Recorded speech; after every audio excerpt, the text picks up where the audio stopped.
Hi, my name is Greg. I had ACDF surgery 4 days ago, so I'm 4 days post-op. Um, this video is the first video that I'm gonna give, going over the recovery and how quickly I can get back to doing the things that I did before the surgery. So I'm gonna focus on getting back to work, and I'll talk a little bit more about what I do for a living, because I do a lot of different things, and I'll go over that. Disc golf. I'm an avid disc golf player. I play every week, so I really want to get back to that. Also working out. I have a gym in my basement, elliptical machine, free weights, that sort of stuff, and I will get back to you when I get approval from the doctor to do stuff in my gym. Also working around the house, riding my bike. I rode my bike my whole life. I got a new bike a couple years ago, and I really want to ride it more. So I'll, I'll, I'll include that. Also hiking. I'm a group leader in the local 4-H hiking club, and I take the kids out hiking every month. So I really want to get back to that. We're skipping December, but I want to do it in January. So that's one of my goals. And also playing basketball. I've played basketball my whole life. I have two kids who are now playing organized basketball, so I want to be able to play with them, work with them on what they do. I was planning on coaching this year, but I had to back out of that because of the surgery. But hopefully I can do it. I can do it next year. So I'm 52 years old. I had C4. I'm sorry, C5, C6, C6, C7 discectomy with fusion. Um, I want to go over the onset symptoms because it was a little bit different than what a lot of people go through, because a lot of people only get issues with their arms, and a lot of people get issues with pain in their arms. And I really didn't have much of that. I started having symptoms last winter where I started having a lot of numbness in my hands, especially when it would get cold. And I'm used to playing disc golf in the wintertime. And last winter, I really had to just kind of stop playing in the wintertime because my hands were getting so cold, and I was having a hard time closing my hands. It felt like I had really bad arthritis, and that's kind of what I thought it was. I thought it was arthritis, and then as the winter passed and it went to spring, I started having symptoms where I started getting tingling down my arms. My forearms were pretty much always kind of tingly and numb. But then when I'd sneeze or cough, I'd get a shooting electrical kind of sensation through my hands, my arms, my back, my chest, every time I sneezed and I coughed. So that was something that made me want to go see the doctor. So I saw my general practitioner doctor, and he suggested I see a neurologist. But at this point, I had a vacation I was planning, and the neurologist wasn't available for like almost 6 weeks. So I decided to try a chiropractor instead, which ended up being a big mistake because the chiropractor was worthless. I had 4 visits with him, and he had no idea what the problem was. He just wanted me to keep on coming back for adjustments, and I was getting no improvement. So I just stopped going to him, and then I went on vacation, and I thought, maybe if we get a week vacation in Florida. I live in New Jersey, so it's a long drive down to Florida, and then I figured the drive and the vacation would be good for me and maybe help me relax, and maybe if it was nerves or stress, maybe it would make it feel better. And I can tell you, you know 3 weeks later we came back, and there was no improvement at all. Didn't get any worse, but didn't get any better. But when I did get back, I noticed that my feet started to get numb, and I started to get a little bit clumsy in my with my walking. And I kind of thought it was because my feet were numb, but now I've come to learn that that's two kind of separate things. I was also having some issues when I would pee. I feel like I had to pee more often than I really had to pee. So those symptoms really prompted me to go see a neurologist. And I saw the neurologist. He made me go get an MRI, and the MRI showed that I had 2 large herniations. Plus, I had spinal stenosis, what's called congenital spinal stenosis, which means that I was born with a narrow spinal canal, and that made where the herniation just really accentuated the problem. And plus I had called myological symptoms, and that comes from compression of the spinal cord, which made it where my legs, my feet, um, the problem peeing, all that can come from the myological symptoms. So because of that, I had to go interview surgeons.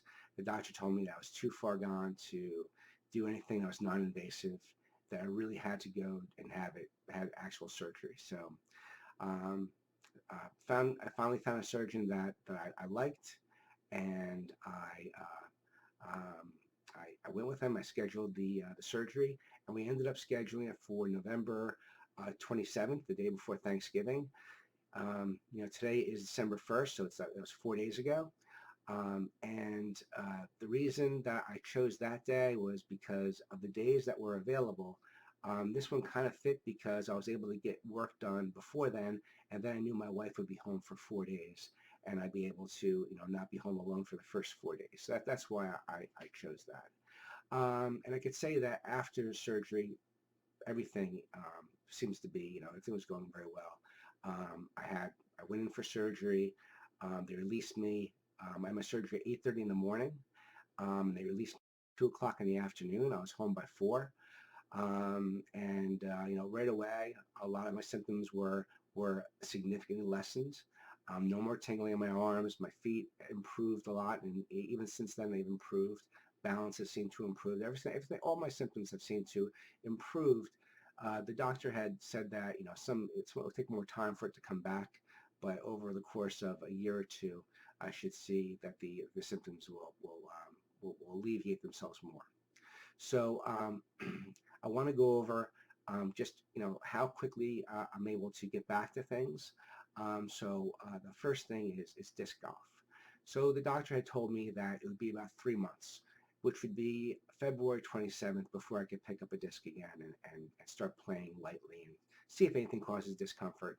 Of course, there has to be things that go right before then. I have to have my follow-up visit with the doctor, which is 10 days post-op or 6 days from now.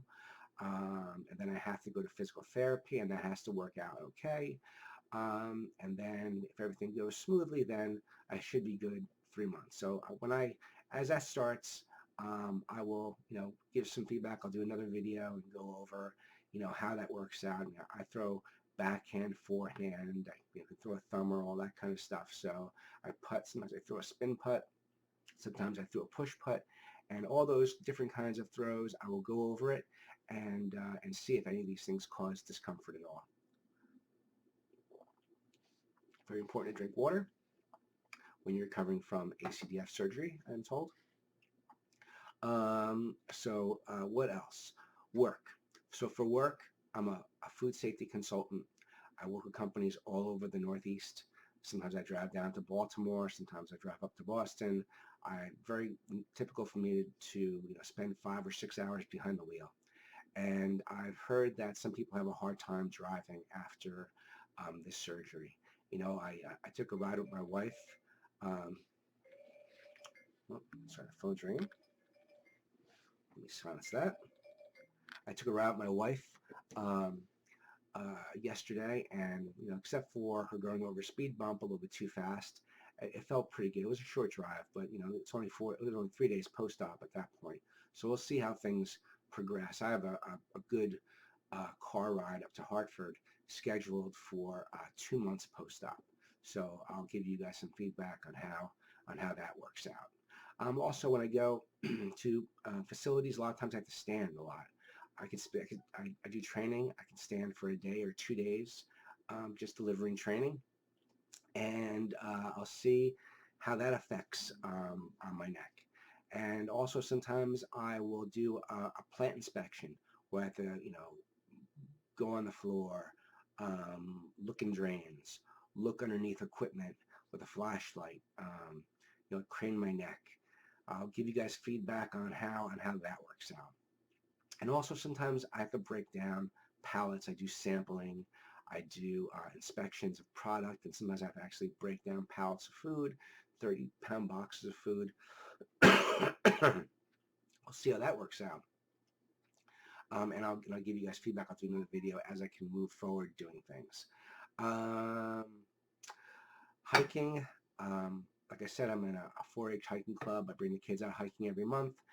This month we canceled our hike, but next month we're going to continue it. I have a 2-mile paved path that I've planned for the kids.